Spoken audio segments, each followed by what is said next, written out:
Good afternoon, everybody. Welcome to the 2020 Fall for the Book Festival.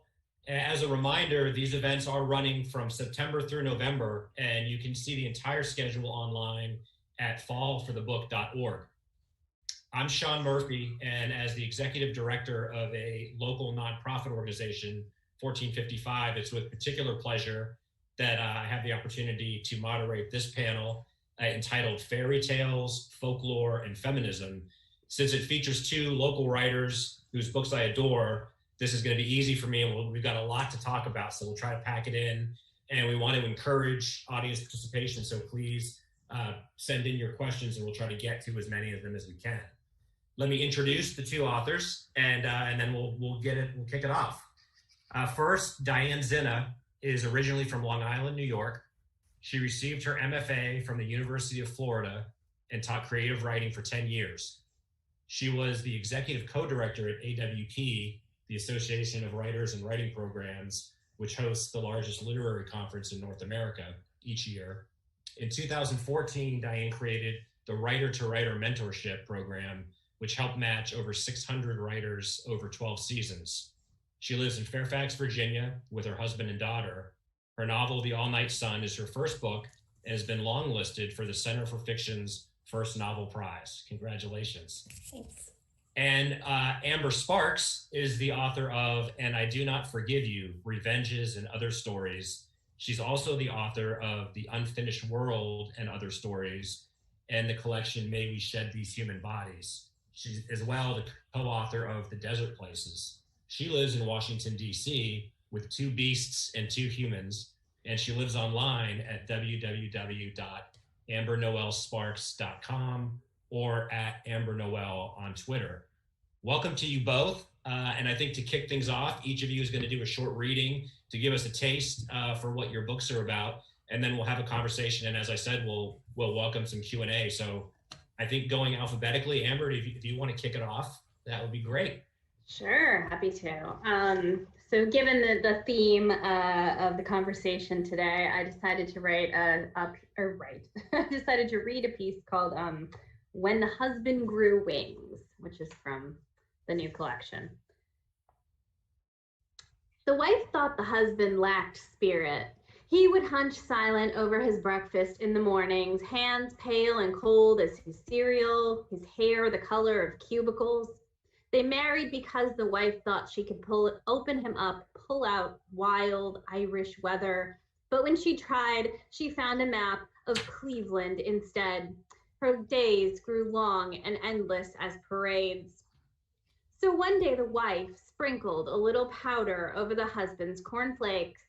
It was this special powder meant to make things grow like spirits, yes, but sometimes eyeballs or teeth or toenails. You could never tell with this particular substance. So the wife crossed her fingers as the husband slurped it up. Then the husband slumped and fell out of his chair, and as he lay there on the floor, the wife took his pulse, and it was sometimes hard to tell if the husband was dead or just lifeless. As she pressed her fingers to his wrist, the wife noticed a faint yellowish smoke hanging over the husband's back in the vague shape of wings, a pair of wings. Aha, she said. It took a week for the wings to solidify. Meanwhile, the husband hardly seemed to notice them. He made room for them when he sat, true, and at night he did start sleeping on his side, but he never said a word about the wings. They mostly stayed folded, a soft lump under his suit jacket. The wife asked him once if his co-workers noticed anything different about him. He looked at her neck and shrugged, and she couldn't tell if the shrug meant no or yes or what's to notice, so she didn't ask again. She waited to see if he would fly. She started finding excuses to spend time outside, taped pictures of birds and planes in flight to the refrigerator door. She talked about taking up stargazing, but nothing happened. The husband seemed to have no interest at all in his brand new wings. One night at dinner, tired of wondering, she asked if he had flown. His weak, wandering eyes grazed her chin, confused. No, he finally said, I haven't tried. Should I? She nodded, exasperated but eager, and watched as he carefully unbuttoned his shirt, lifted his undershirt over his head, arched his back, and let the wings slowly unfold. He looked surprised as the feathers fluttered, air currents stirred, but he lifted himself up above the kitchen tile. He went up and up until he bumped against the plaster ceiling. Then he drifted back to the ground somewhat awkwardly. He folded the wings away, put on the undershirt, put on the shirt, and sat down. He picked up his fork. He frowned. I can't really see the point, he said. Of what? Said the wife. Of wings, said the husband. So the next morning, she sprinkled a little powder over her own cornflakes. It didn't hurt much, a little pulling and aching like teeth coming in. After the husband went to work, she took off her shirt and stared. The wings were cream-colored, shot through with lilac and soft brown. She marveled at their loveliness and how easily they moved with her, how gracefully they spanned her shoulder blades. She flexed them, tested them, felt the wind move through them, as powerful as engines. And then she flew away. Thank you.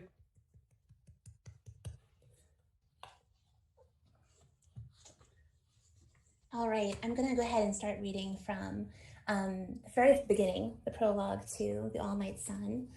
And we'll be introduced to one of the mythological characters who stays with the main character throughout the story. When I accepted Siri's invitation to travel home with her for the summer, it was like taking her up on a beautiful dare. I can still see her with her backpack, 18 years old, lightly crossing transoms of age and language to make me feel comfortable with her teenage friends. In dreams, Siri leads the way through Gamlastan's crowded caramel streets, turning to smile at me as I follow behind. Back in the United States, before I impulsively accepted her invitation, I had been Siri's teacher. Like the midnight sun that does not set, my decision to go to Sweden spread its undying light over everything. My grief was like that too. I fell asleep to it. I awakened to it. In essays, Siri had written about this place imbued with magic, trolls, water spirits, the holiday called Midsommar, when everyone flees the cities for the countryside, when everyone turns young again. Midsommar, when the sun didn't set and night's torments didn't come. Really? She'd agreed yes. It was that green, that fresh, that new. Everything would be just thawing out. She wrote about her home back in Sweden. She was an art student. I asked her questions to color in her descriptions of the people she knew, of her country home in Olofstorp, of the traditions she kept with her family. She had a sister with long hair who worked at the airport cleaning planes. She had a brother. She shrugged through a description of her town. It's not like here, she said. She missed home, but she didn't know why. I said, put down your pen. Just tell me about it. What colors do you see when you think of home? And then we were there. Lush canvases of wet meadow opened, one upon the other, bright green oceans that undulated and tipped with the wind like liquid. Did we create that place with our words? I could barely remember the words she used to ask me to come home with her for that summer break. It doesn't seem possible that there were words enough to make me risk the job I loved. Teaching gave my life some aspect of normalcy, and I thought then that it was normalcy I craved. But there was no hesitation. I bought my ticket that very day. Maybe all those years alone were building to that moment, that invitation to somewhere else. All of Sweden seemed intoxicated with the endless June sun. The animals, too, seemed dopey and confused. That day in Kalmar, right before we started across the Great Åland Bridge to the island, a moose walked slowly across the road, blocking traffic for a while and blinking peacefully at the passing cars. And then we were crossing the bridge, 4 high miles. Siri squinted hard at the white lines through the clouds that kept touching down. Her friends slumbered in the back seat, a mash of black clothes and smeary eyeliner and punk rock hair. They were tentative to use the English that they learned in school, though they spoke it well. Sometimes when they were drinking, they tried more. I sat in the passenger seat, a crate of beer like insurance on the floor between my feet. I had been looking forward to this trip being just us, but at the last minute, Siri had invited these other girls. The day's going to warm up, Siri whispered, trying not to wake her friends. I was grateful that she was whispering. I thought it meant she was ready to talk to me about all that had happened with her brother. Through the fog, I could just glimpse the water beyond the bridge. There were promises of waves, but they gathered no energy. Kalmarsund, Siri said. It feels like we're flying, I said. I don't know if you can see it, but there's a castle on that shore called Kalmar Slot. It's from medieval times. People sometimes get married there. It's very beautiful at night. They'll light it up. I tried to see, but when there were breaks in the fog, all I could make out was the glitter of the sound. I turned to look behind us, but there was a yellow inner tube pressed against the window of the hatchback. You're still going to swim with me, right? She asked. I shook my head, but I expected I'd cave to her and be swimming soon. Over those weeks, I'd let Siri dye my hair blonde, then blacken the ends. We'd gone shopping for new clothes. I'd cut up the t-shirts I brought to make them look punk rock, crimped my hair with an actual iron, and skinny dipped for the first time in my life. Afterwards, in a woodsy bar, with my head still wet and with damp clothes, I'd shouted "Skål!" and danced with my eyes closed, not to keep the room from spinning, but because I couldn't bear to see all of that reflected back at me in the mirror above the bar. Siri had liked it, that I was trying, that I was shaking off the shell of grief I'd worn so long. There's an old legend, she said. It says you mustn't go swimming on Midsommar because an evil spirit named Nicken waits out there in the water, sitting on a rock playing a fiddle. He's waiting to pull you down. In the story, a maiden stabbed herself in the heart rather than go to him, and the white water lilies turned red with her blood. If he gets you, he'll make you live under the water with him forever. Siri smiled mischievously. You see, we have to swim. Thank you so much, both of you, for sharing the work. And it's obviously an ideal point of entry. I think that this panel is so aptly named because both of these books are infused with fairy tales, folklore, but also feminism. And one of the many things that I admire and intrigued about is the way that both narratives use kind of this supernatural or these fairy tale folklore elements, not to retreat from reality, but to really interrogate the so-called real world. I would love you each to talk a little bit about how you would describe the way you use folklore in these books. Sure. Oh, you go ahead, Diane. Okay, sure. Well, I've got a lot of people that Lauren meets on her journey through this book, a lot of elements from folklore. I've got Becca Hostin, which is a white brook horse that stretches its back, and children can't resist wanting to jump on it. And it stretches its back longer and longer to accommodate more and more children. And then it dives to the bottom of the river and drowns them all. I've got Natsravnen, the night raven. It has a hole in its wing, and you can see the thing you fear the most if you're brave enough to look through it. I've got the Skogsra, a woman who entices men into the forest, and she's so beautiful, but if you look at her from behind, she's made from the trunk of a hollow tree, and she's full of rot. And then I've got the Year Walk story, where people can put themselves through trials and walk a church road in the middle of the night and face off all of these characters from folklore. And if they do, they'll catch a glimpse of the next year. And I've got St. Lucy, which I know Amber also has in her book. But I think the story of Nacken, the one that's introduced in the first couple of pages, is the one I come back to a lot throughout the story. He's the water spirit. He sits naked on a rock, and maidens just can't help but be seduced by him, entranced by him, and they swim out to him, and he grabs them and pulls them under the water to live forever. People have told me that they see The All-Night Sun as a coming-of-age tale. So all of these fairy tale-like elements are so beautiful to work with when you're talking about coming of age. And I see all of these creatures that she encounters throughout the story as helping her to come to an understanding of who she is. Is she a helpless maiden susceptible to Necken? Right? Is she going to fall for that? Is she the Skogsra, the woman whose body is hollow, full of rot and evilly tempting men? So with every meeting that she has, she's accepting and rejecting parts of herself.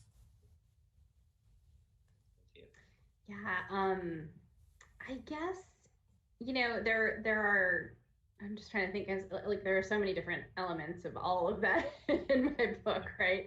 That are sort of from all different cultures and all different mythologies and aspects of folklore. I've been really obsessed with folklore since I was really, really little, because it was like probably a lot of people, those were the first stories that I heard, were myths and folk tales. So, like for example, I have the Sabine Women in a story about the Sabine Women in the book. I obviously didn't hear that story when I when I was little, but about the women who basically were at the founding of Rome and were raped and brought the two sides together to form what is now Rome. But I remember hearing about it in I guess college. I must have learned about it like in an art history class for the first time, maybe, and just thinking about how effed up it was. And I've thought about it for years, just like there are so many stories like that. In mythology, there's also references to Demeter and references to being raped by Poseidon, and references in other stories to Io, and all. It's just such a like overwhelming aspect of myth, the sort of women being victimized by men for as to further the story for some sort of like generative reason, and the sort of sacrifice, if you will. So yeah, there's a ton of that in the book, all throughout it, I think. So definitely a theme. Yeah, and I think what both of you are able to do, in different and similar ways, is really take these foundation myths and turn them upside down to an extent, like rhetorically, and it casts light on the way that these stories, like so many traditional stories, are told. There's a calculated reason then and now, and the way that they're interpreted tend to favor men and male agency. I would love each of you to maybe talk a little bit about how you use these elements to really kind of interrogate and question how we are even taught to perceive reality, even though we're talking about. Well, I could go. I think that with Lauren, she was so entranced with the ideas of folklore when she got over there. And in a way, she starts leaning on them as a way to process what she's feeling, and also how to escape her reality. She's an adult orphan after her parents' deaths, and she's living on her own in a new city. And with Siri especially, she's searching for friendship and connection, for an understanding of herself. So she's just taking everything in, she's absorbing everything and trying to put herself back together. And then there's that Neckin figure in that scene I just read.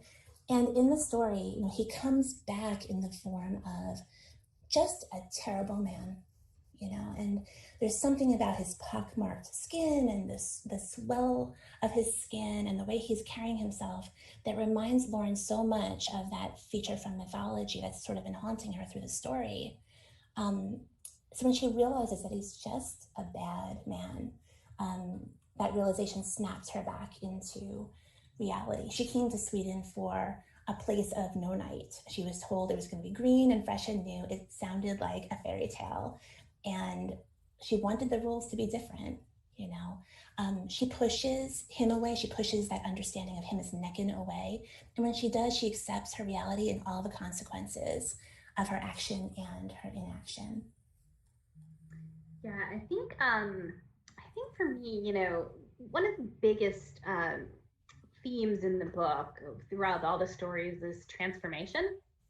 And that's one of the most common elements in folk tales, folklore, mythology, right? There's this constant transformation. There's the selkie, right? There's the fox wife. There's the crane wife. There's the lots of different variations on that particular tale. But women are always turning into animals, turning into other things, or turning into different kinds of matter, streams, lakes, trees, etc. Right? So so for me, that's always been just fascinating in general. And then I think in this book, I was really interested in, there's this sort of idea of like what is empowering, like what is the sort of end point of feminism, and how do you empower yourself as a woman. And it always, a lot of times it sort of ends up at this place where it's like, confrontation, strength, you get out there and you lead, you yell, you take over, you what you put yourself front and center, and there's like nothing wrong with that. That's great. But I also, I have also long been interested in the idea that that is not the only way that women can empower themselves, or can escape, or can change their fate, their situation, and that it can be deeply feminist to disappear, or to go away, or to run, take flight. I think, or in the sort of folklore, metaphors, to become something else, to transform yourself completely, and that those things also can be very feminist, and in a very old sort of sense, feminist in an almost feral way, as it were. Well, and I'll reverse. I'll ask you a quick question, Amber, and then I'll go to you, Diane. The story you read today, I think, to me, perfectly illustrates some of the brilliance of your strategy. It's not even just the transformation itself. It's the whole notion of imagination, and the fact that, and I think it's very subtle, frankly, the commentary on the dull, suffocated or suffocating husband.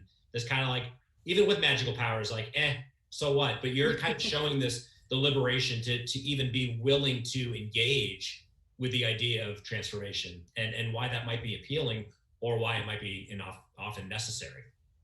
Yeah. I mean, and in that story too, it's so often, I think, women's, the idea of what happens and who the action happens to is men. Men are the instigators of action, and they're the ones who get the adventures. They're the ones who, it's the whole famous notion, right, of the woman as a sort of catalyst for whatever emotional state or journey the hero goes through. And so, at the beginning of the story, there's, this idea that, and this actually happens in a lot of the stories, now that I'm thinking about it. There's this idea that, like, well, if there's something that's going to happen, it's going to happen through the man, through the husband, through the, whoever the male figure is. And then by the end of the story, the women realize they don't, the magic can happen to them. They can have their own adventure. They can have their own transformation. And maybe that's for the best.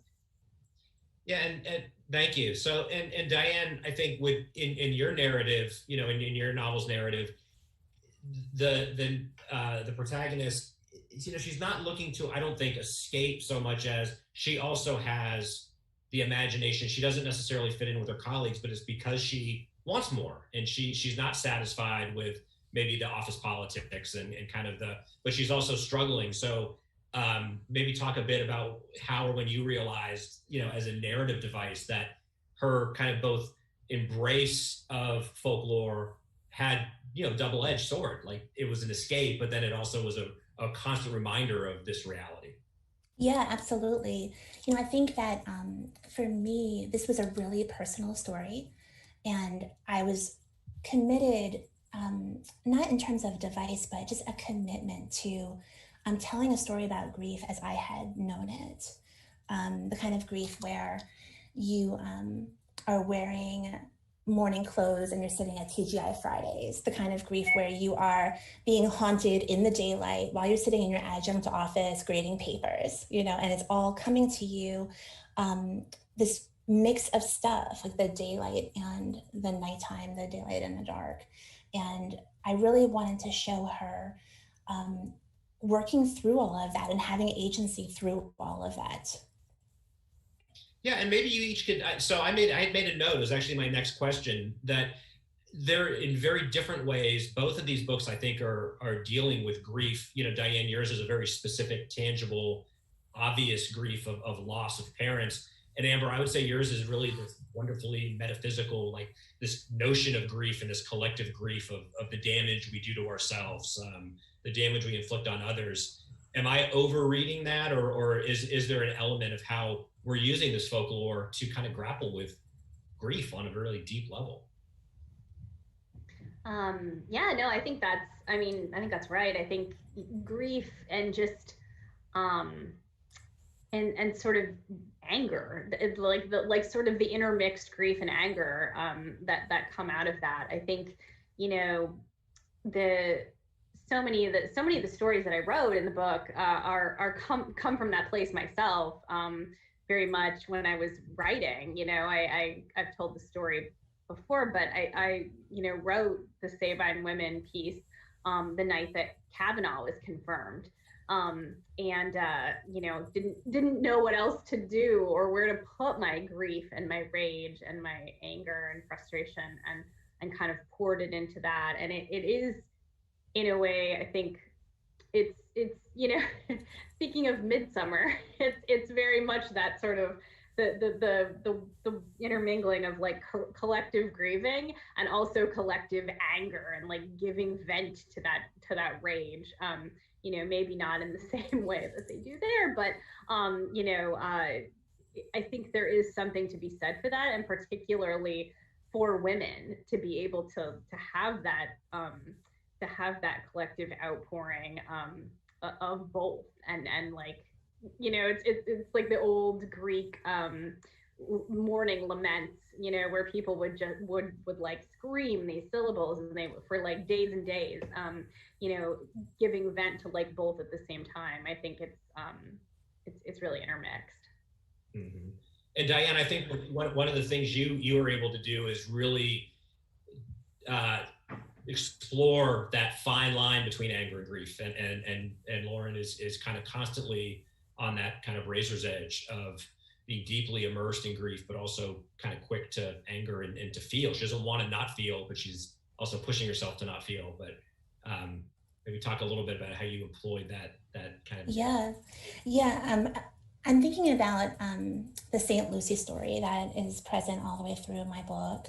I know that Amber touched on it in one of her short stories, which was just brilliant, and I almost died reading it. But you know, in the story, you know, Lauren is in Sweden. She's on the streets of Stockholm, and she goes into a shop, and the shopkeeper gifts her with a woodcut of St. Lucy and says, "This is for you. This is the patron saint of the blind, and I want you to carry this." And she takes it, and it's in her pocket throughout the rest of the day through Stockholm as they're venturing around, and it feels so heavy. And she knows that this is something that is meant for her, and she doesn't know why.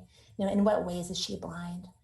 And, you know, it comes back again and again. And in the end, you know, we hear from Siri's friend Frida that the St. Lucy Festival was a really important and terrible experience for Siri's family. It's when her mother had passed away, and Lauren had never known this.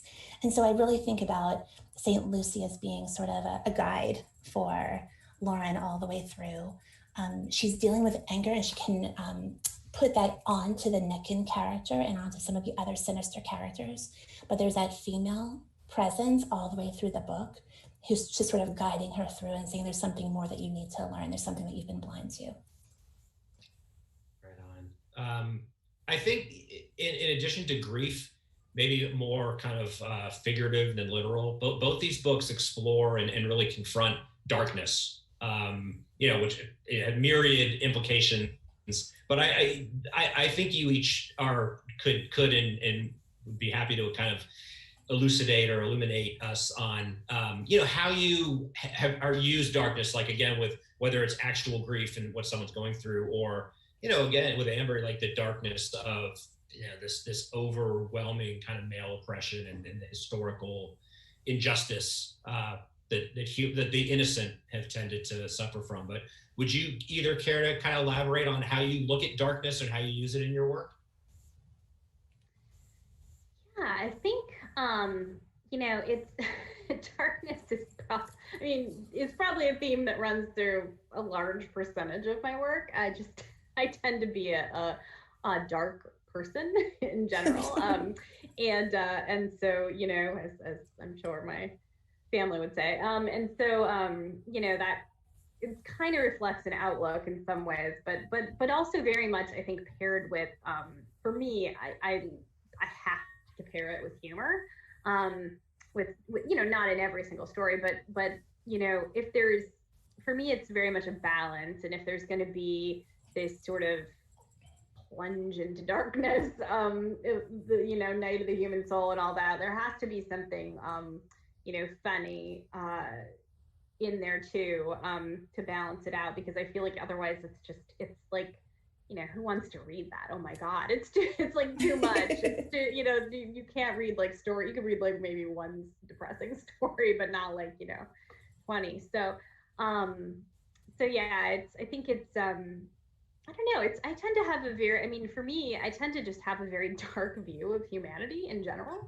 And so, you know, it finds its ways into the stories. And I think, like, collectively, I think humanity basically sucks. But, you know, individually, I think people can be good and can do good things. And so I think a lot of my stories end up sort of being about that, in a weird way. And certainly in this book, you know, the stories are all told from the perspective of women, but it's, you know, not so much about the collective as it is about, you know, how each individual woman sort of finds her way out of that darkness, or in some cases doesn't, and succumbs to it, or you know, joins with it, and gladly. So yeah. Yeah, and listen, to be clear, and to those of you watching that are intrigued, as you should be, and want to check out these books, Amber, I don't use darkness in any pejorative way. And in fact, yes, I can attest, having read all of your work, that there's tremendous amounts of humor and wittiness that leavens. But I mean more kind of that you're embracing this collective suck of these. Yeah. Oh, I totally. Yeah, absolutely. No, I would be really weird for me to write honestly a piece that didn't sort of have that element in there. For me, sure. It just, you know, it wouldn't be real. Yeah. And Diane, you certainly, you know, your work is cut out for you, right? Because you really are, I mean, unapologetically exploring a young woman's, you know, coming of age. And we see, as the narrative goes on, that she has not processed this grief. And I think, again, you really definitely you don't use this folklore, you know, as a kind of narrative crutch. It's this really interesting way to dive deeper into the psychology of both what she's experiencing, and I imagine most readers who have experienced loss are it's resonating, but in ways they haven't seen before. Yeah. I mean, I think I've come to understand grief as a crossing over, where, you know, things are never the same after you go through something that dark. And I really wanted to represent the kind of grief I had known on the page. And a lot of early readers were saying, this is too dark. You know, this is too much. You know, let it, give me some humor here, you know. And, but that wasn't Lauren. It wasn't her story. It wasn't my story, you know. And I really, I knew that there were people who had experienced grief the way I had. So I wanted it to be of my own experience, and I knew that if I was able to get that right on the page, then the readers who were meant to read it would find it and see themselves in it. You know, people have asked me, because I was very similar to Lauren in a lot of ways. I was, you know, a young adjunct at, you know, a Northern Virginia college. You know, I was mourning my parents. I did go to Sweden at a time of great loss and great mourning. And people have asked, you know, was writing the book healing for you? And it hasn't been.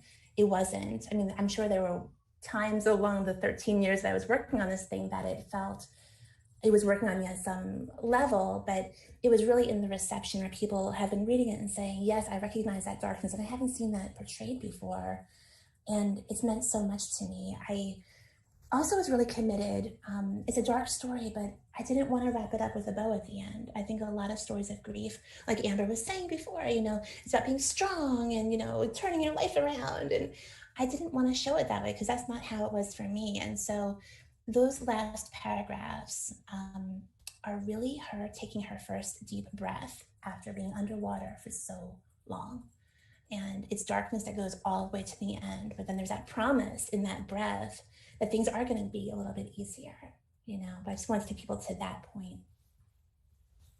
Yeah, and so two quick things. First of all, to those of you tuned in, we are absolutely welcoming questions and comments, so please send those in if you'd like. We do have one comment, and this is selfishly perfect because I wanted to add a question. I wanted to elaborate a little bit on both of your perspectives on feminism as it relates to both these books, but also kind of your aesthetic. But someone in the audience commented, and I'll just read: in so many folktales, the maiden has to give up so much or suffer to finally overcome the bad person. It's nice to hear these retellings that empower the ladies. And I'll step out of the way as a man, but just say, of course, I adore that, and we need more of that. But I think both of these books, of course, by kind of taking this unflinching look at, a male-dominated or a male traditionally dominated culture, and even how our imaginations are formed, there's subtle and not so subtle resistance to that, and I celebrate that, and would just love you to both maybe elaborate a little bit on how you view feminism in the context of your work. I think I can just say really quickly, I touched on it before, but this idea that as she's on her journey and she's being confronted with all these different characters from Swedish folklore, she is in a position where she is able to reject or accept parts for herself. She is being presented this idea of Näcken, and are you the maiden who's going to meet me on the lake's edge and let me pull you down? When she's presented by Magnus, her love interest in the story, and he calls her the Skosra, and says, and it gives her this idea of herself: am I this wicked person who's tempting and luring men in? Am I evil in that way? She's able to reject it, and so all along the way, it's her active choice of whether or not she is these things that she's being presented with. Yeah, I think for me, I've always been really interested in fairy tales and folklore as a sort of entry point into feminism, because they were the tales, right? It all goes back to this initial oral tradition that was passed along by women. Women told stories to other women, their daughters, their nieces, basically as warnings. Stories were given as warnings, which is why all these initial fairy tales and folklore is so dark. A lot of it, because it's mostly a warning about the kind of people that you're going to meet and who you need to avoid and what you should or shouldn't do.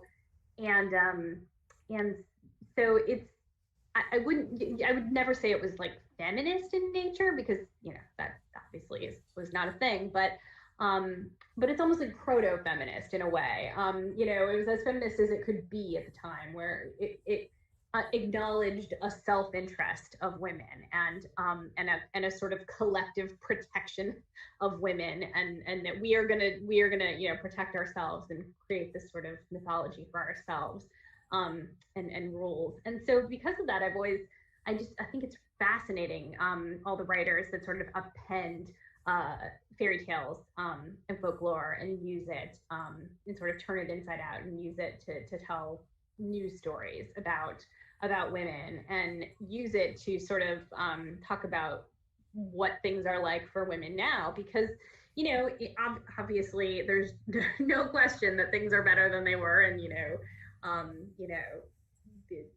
900s or whatever, but at the same time there's a lot of things that are still terrible, and that are still very much astonishingly present. So much of the violence against women and other things, and so I think I just find it really such an interesting exercise to be able to take these old stories that are so ancient, and to be able to sort of play with them in ways that really reveal how not how not past their date they actually are, and how much value there is in a lot of the actual storytelling. So we've got a couple of audience questions. One of them touches on research, and Amber, you got into this a little bit. I think it's clear this is a lifelong, obsession and interest. But maybe you both could talk a little bit about it in terms of these two books. how you went about doing the research. In addition, I'm imagining to what you already knew, what the process was or wasn't. Yeah, I would say, I mean, my answer is probably pretty short because it's, I actually, I do a fair amount of research for like the novels that I write. And I'm, doing the same thing now for the novel I'm currently writing. But I don't think I did very much research for the collection. It's mostly stuff out of my own head that I knew or had known, and maybe I went back and double checked a story or read it again, but so much of it, like the donkey skin story, or the St. Lucie story, or all these are stories that I sort of have, just they're part of my consciousness. I've known them for so long. I think the St. Lucie story, though, interestingly enough, is probably one of the only ones that I actually did do research for because I'm not a Catholic and I don't know, I knew the St. Lucie story because it was just weird and interesting, but I didn't know a lot about a lot of other saints. So I sort of did some like hardcore saint research before I wrote that one, saints and martyrs. But yeah, other than that, it's really for the stories, it was more stuff that was just here. And I think that comes across in the stories themselves, because you're kind of using it as a point of departure. Where Diane, I'm imagining you were a little more circumspect in the sense of you're dealing with centuries-old myths that people probably still take very seriously. What did you have to balance between what you didn't know and what you discovered? Yeah, I think when I went to Sweden back in 2001, I was traveling with Swedish friends, and they would just offhandedly mention these myths, and they would just shrug through them, like, oh yeah, that happens, or that happened, or that's a story that we tell ourselves. And I just wanted to know more. And they weren't very interested in them because they kind of lived with them. And so sometimes I would have to kind of follow that trail and try to learn more for myself. But I was writing the book over 13 years, and it felt like little pieces came to me over all that time. And it just kind of became the story. But one really interesting way that I found an entryway into folklore was that there was I had heard about this idea of Ursgang, or year walk. And it was an idea of being able to, go out at night. I mentioned it before, go out at night, and you don't eat, you don't drink, you go out on the night of a holiday, you're walking through the forest by yourself, and then you can get a glimpse of the year to come. And maybe like there's stories of people having done this, and they see their own funeral procession passing them by, where they can find like someone who had passed on. And that was so interesting to me. And so I started researching that, and it was really hard for me to see any modern day discussion of that. I found lots and lots of texts from the 1200s, 1300s, but there wasn't a lot from modern day, except for this video game that was created called Year Walk in 2013. Yes. And so that was an entryway for me, because I was able to see the characters they're talking about, and then I could research each one of those independently. So that was really fun for me. That's so funny, because when you mentioned that right at the beginning, I was, and talking about Year Walk, I was like, that's the first thing I thought of. Yes. Oh, yeah, it was so creepy, that cool video game. Yes. That's great. So we have another, and this is a great, I don't know if we're ready to sum up, but this is a very good summary of everything we've talked about. Somebody writes, as the mother of amazing, strong 18-year-old twin ladies, I wonder if either or both of you might comment as to whether you think we might be making progress in terms of representation of what it is to be a woman in our literary canon. Yeah, I think so. Yeah. Even as much as, like when I first started writing, maybe, 15 years ago or whatever, or like publishing, I guess. I remember that it was like, I was very resistant to sort of be called a woman writer. And it was because it was a pejorative, basically. There were writers, and then there were women writers. And that was even, if we're talking about like the 2000s, like that was not that long ago. I think that even in that time, I mean, certainly before that time, but even in that time, I've really seen the attitudes about women writers, and not just women, but obviously writers of color, and writers that aren't just like white cis males, like really, really change, and people sort of be able to tell their stories and assume their stories and assume a readership and an audience that's interested in that, and that takes that seriously. You know, it's been an interesting balance for me with this book, honestly, because you know, you don't, as a woman writer, you don't want to just be associated with or at least I don't want to just be associated with like angry women, like, you know, and a little that's happened a little bit, which I brought on myself entirely by writing a book about angry women. But I think that I think it's interesting because for the first time I've also noticed people ask me about craft, and you know, we talk about other things behind the books, and you know, this conversation, I mean, there's so much more, and people aren't always asking about like who's taking care of your kid, which is something that, you know, I got asked before previously. And there, you know, I do think that it's been a huge culture shift even just in the last few years, really, you know, in terms of how people, you know, younger generations especially regard women writers as, you know, both just writers with an equal amount of respect, but also as, you know, people who have, you know, different and interesting stories to tell, and their own perspective that is unique as well. So you know, I think we have a long way to go. Sure. A long way to go, but you know, I still think that it's a lot better than it was. Yeah, I mean, even, you know, 20 years ago when I was in my MFA program, I was the only female and I had all male teachers. And it's not like that anymore, you know. And I remember that my writing style changed when I was in those classrooms because I was writing to a male audience, you know. So my writing became much more sarcastic and cynical, and I wasn't telling the kinds of stories that I wanted to tell. And now I feel like there's just an invitation to tell those stories. People want to hear them. And, you know, there's been like this movement to, you know, check your work, make sure that, you know, the women are talking about things that are not just about men, right? That they're talking about things other than men. But I found that most women writers today want to tell those kinds of stories that are female centered, and they are being invited to do so.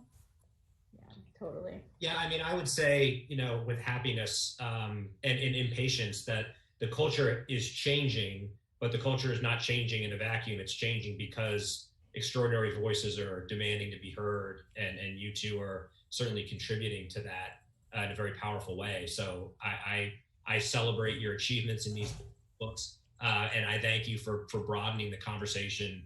And at once, right, inhabiting the fact that you are women writers that have a women perspective, but are not women writers. I think we're getting there, but I agree that work needs to be done. But the best case to make for that is excellent writers doing excellent work. I wish we had time to answer more questions, but I want to be respectful of our time. I thank both of you on this panel and enlightening us. I thank you for writing these books, which